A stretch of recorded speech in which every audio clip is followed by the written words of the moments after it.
Hello, welcome to DIY is my happy place. I'm Amy, and today we're going to be talking about our new homestead that we have in Idaho. We're getting so excited to be able to build a house and live in Idaho. So I just wanted to give you an update on what's happening. Right now we have horse property. That's what we have. Almost 8 acres, 7 3/4 acres, with a beautiful creek in the background, or as we say in Idaho, crick. And I love it. There's a big barn on it and a garage. But I wanted to, before we even started building a house, I was very interested in getting some fruit trees planted before winter. I did some research and found out that trees are, when they're planted in the fall, they love it. They do pretty well. So you can plant your trees and then they'll go dormant, and in the spring they'll just blossom out and be so happy. So I just decided, hey, trees are on sale. Trees, bushes, fruit. I just want to be able to have a self-sustaining ranch. So my husband and I went to a nursery that was located pretty close to our property so that we could buy things that were known to be able to grow in the area that we are going to be living in Idaho. And we got 15.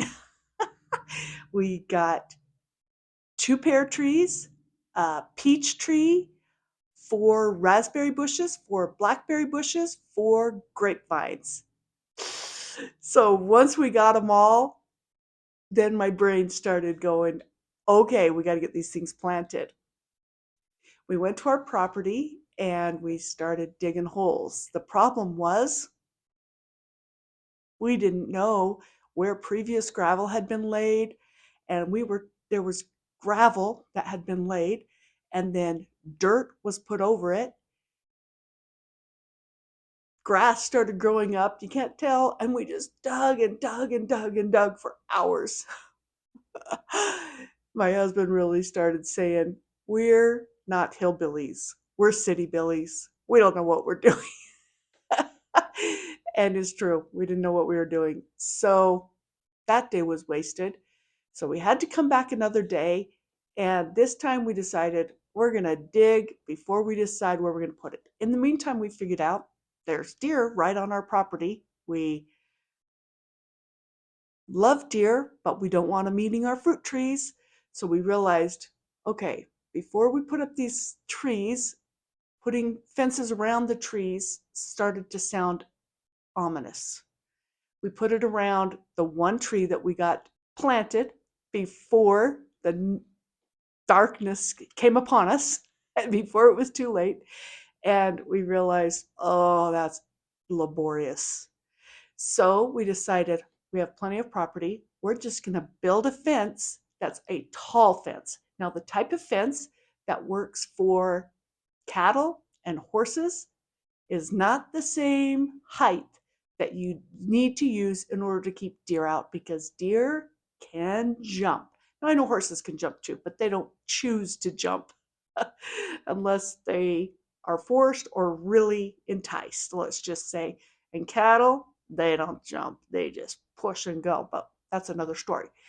But we realized we got to have something high. So we decided that we were going to build a 6-foot fence that can go around the area where we're going to plant our trees. So we went around, we found a good spot that had nice soil, not gravel, and we figured out how many feet we were going to need. We went and got shopping for our fence. Now, that may sound easy to you ranchers out there and you farmers. Now, I know I grew up on a farm. I've actually built a fence when I was young, helped build a fence. Over the years, many times. But I didn't have the brains behind it. I just had, I was manual labor. And this time we had to have the brains behind it.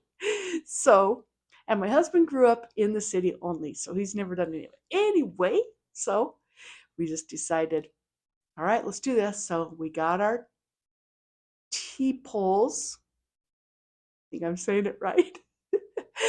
and our fencing material, and we went to work. So let me show you what we have.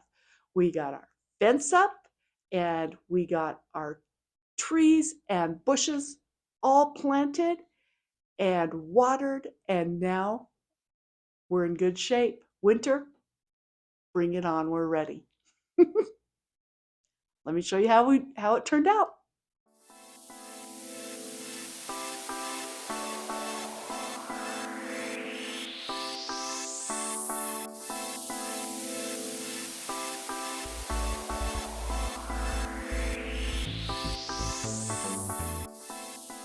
My husband and I will be doing all kinds of DIY projects.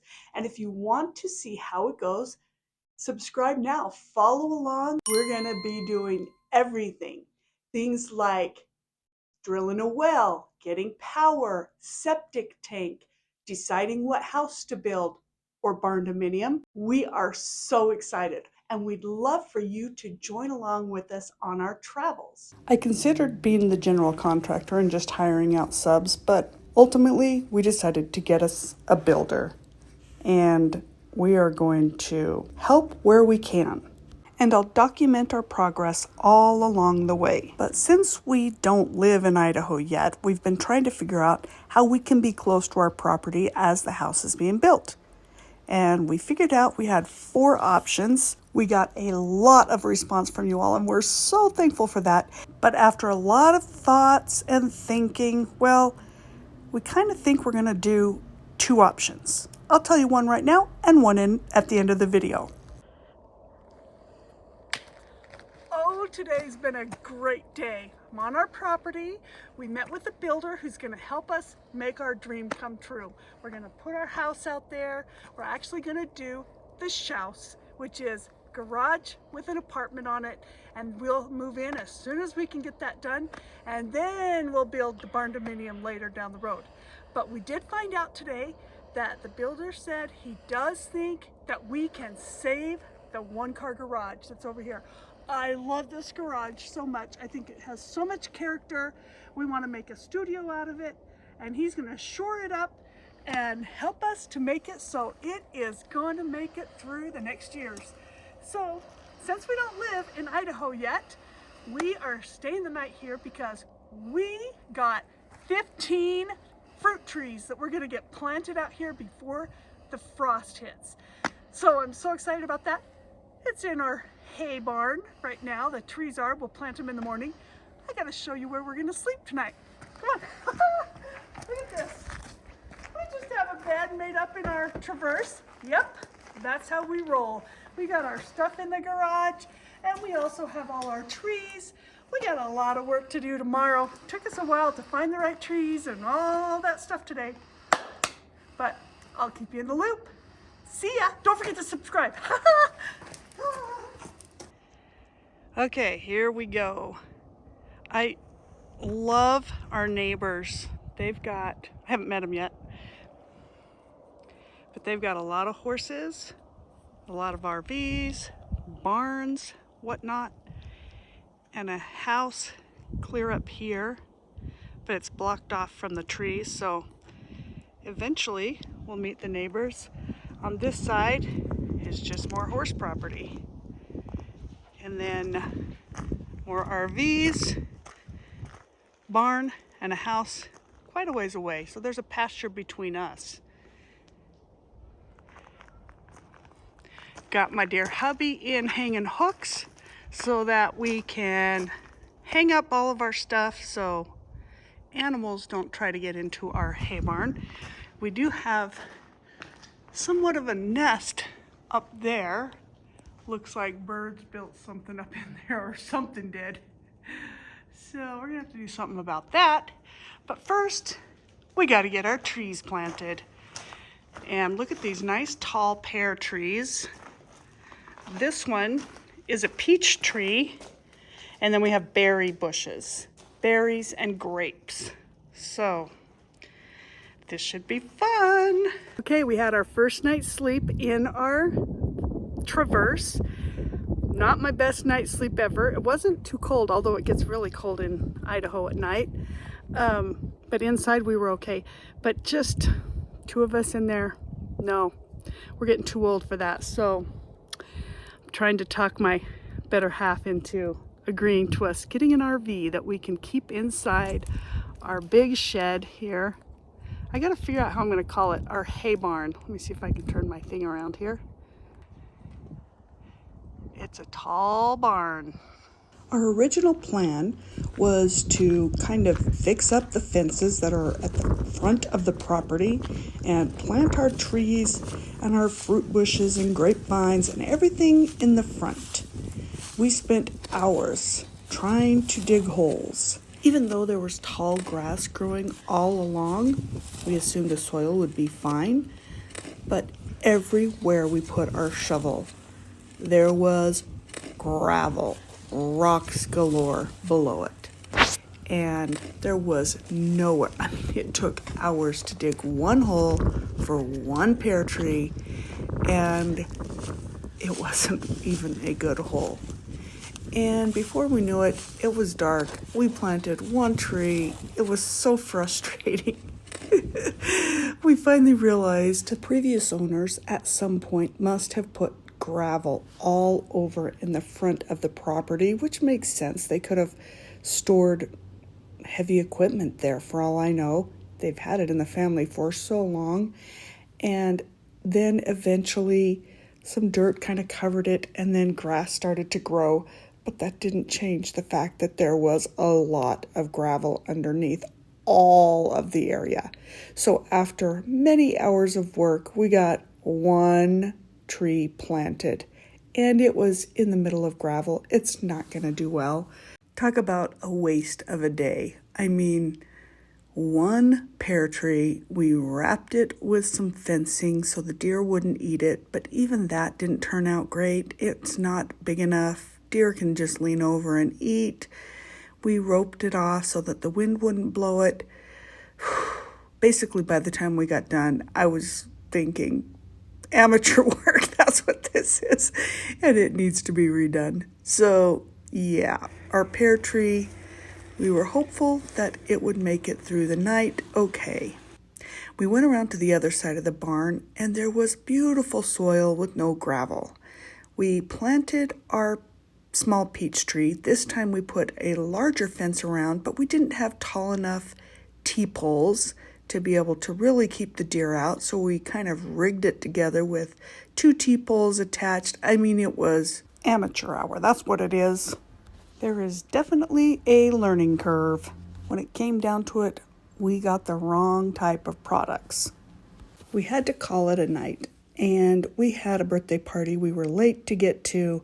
We just had to leave and see if it makes it through the night. Okay, so we planted a couple of trees, and we came back the next day. Let me show you. We came back the next day, and there were deer on our property. So we got some fencing. We're not exactly farmers.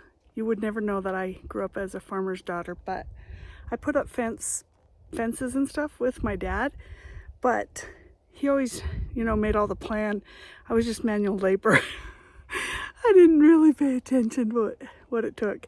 It's so funny because we're going to the cow ranch to get our supplies, and my husband said, we're the opposite of hillbillies. We're like city billies. We don't know what we're doing. But anyway, we're going to give it a try. We're going to put up a fence. Okay, let me turn my camera around here. Well, I'll just bring it around. So we're going to put up a fence right over here. We planted our, a peach tree right there. And the deer really started pushing in on the, sort of plastic fencing. We didn't have the poles tall enough, and it really tried to get in there. Luckily it didn't get it, but it will eventually. So we're going to go ahead and make a pretty big fence line. We got to fix the fence that's already here, and because it's kind of tipping over a little bit. And we're going to come back to our hay barn and try to enclose everything so we can put all our berry trees and fruit trees in here and keep them contained until they grow up to be nice and big. We have fruit trees on our homestead, so here we go. We're gonna get trying and starting. The original T-poles that we had were not sturdy. They weren't long enough. So we went to Cal Ranch and got the real McCoy.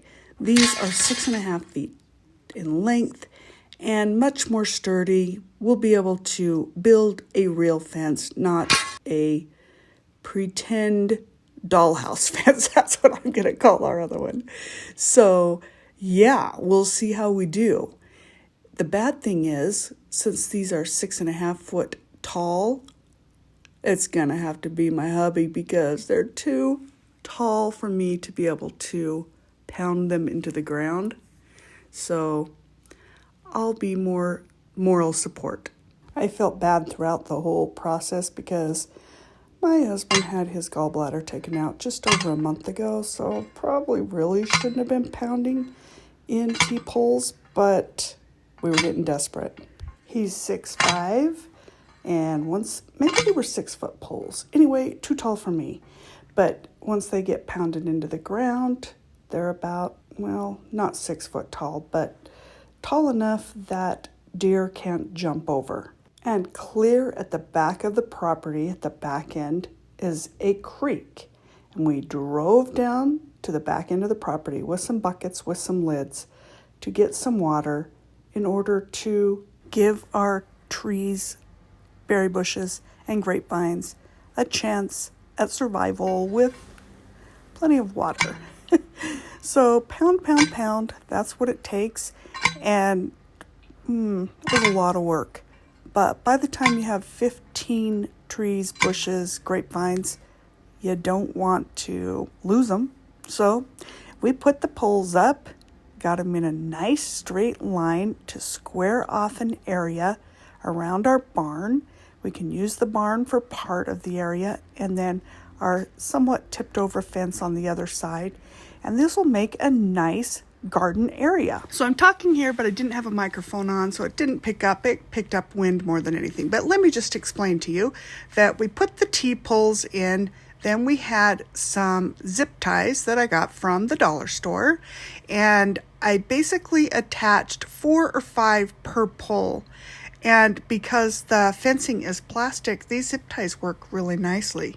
I got all different sizes, and depending on where I was putting them. But the thing of it is deer will even try to push up underneath the plastic. So we really needed to be able to attach them all along the way so that the deer basically get detoured and think, maybe there's an easier place to get my food for the day.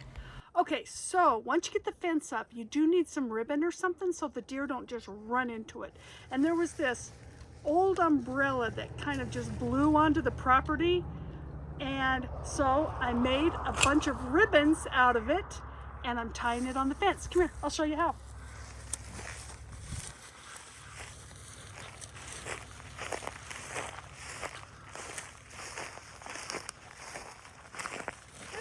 Small, so I'm going to redo this one. But just run it through. That's called taking trash and making treasure. At least it'll keep the deer from crashing into my fence. Whew, it was a long day. But we got our fence up and we got our trees planted. Let me show you what we have going on. We have a pear tree.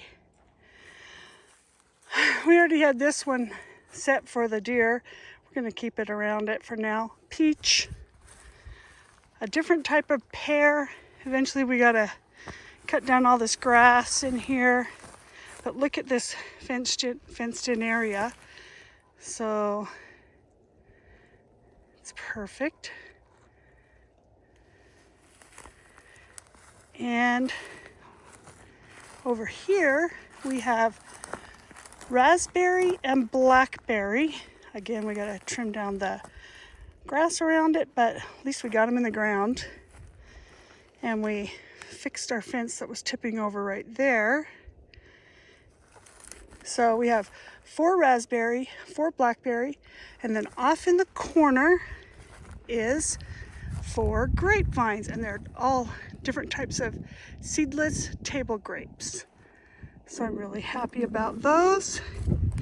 And now we gotta hope that the gophers don't eat them all. But oh, how I love the property. Whew, it was a good day. We have this is kind of tipping over. We got to get some new fence posts for that, but it'll work for now. Oh, I'm loving it. We used our original flimsy T-poles that we got, and we went ahead and used them to strap the trees so that they don't get blown over by wind. We're going to fix that gate. The owner of the nursery where we bought the trees and bushes and grapevines told us that we needed to water them really good once a week until they go dormant when it's freezing cold. So we got to be able to get in and out of here to keep watering our trees and raspberry bushes and grapevines. So that's what we plan on doing. The next thing we need to do is we need to get some sort of a mower or weed eater or something on property so we can start trimming down all this dead grass. So there's always more to do on the homestead, that's for sure. One thing that I cannot wait to do is get all of the yellow stone gravel all along our driveway. Yes, we plan on using Yellowstone, continue doing what they've already been using, if it's not too expensive. I mean, we don't live, our future home will not be far from the Yellowstone National Park. So we'd love to put homage to that in stone. And ironically, right across the road from us is a stone quarry with beautiful yellow stone. But first things first, we got to get a gate around our trees. For tonight, we'll just rig it, and eventually we'll get a more permanent fix. But we moved the pear tree, the grapevines, the raspberry bushes. They're all tucked into that grass, and we fixed that fence. And still have a mess by the barn, but we got it all in. Okay, told you at the beginning that we're gonna probably end up doing two different things. Yes, we're gonna build a house, but I want to be there even before that to be able to keep working on projects. So I'm trying to talk my dear hubby into an RV, and let's face it, we'll get a lot of use out of it, not only on our property, but camping in the gorgeous mountains of Idaho. So anybody who out there who thinks that that's a good idea, put in the comments below, Tim, get an RV for your wife. There we go. We got that step done. We're going to try and get some water drilled and power on our property before snow falls. That's the hope. But snow could be around the corner, so we'll see how much we get done. I'll keep you in the loop as we go along. See you soon. Don't forget to like and subscribe. See ya. Bye.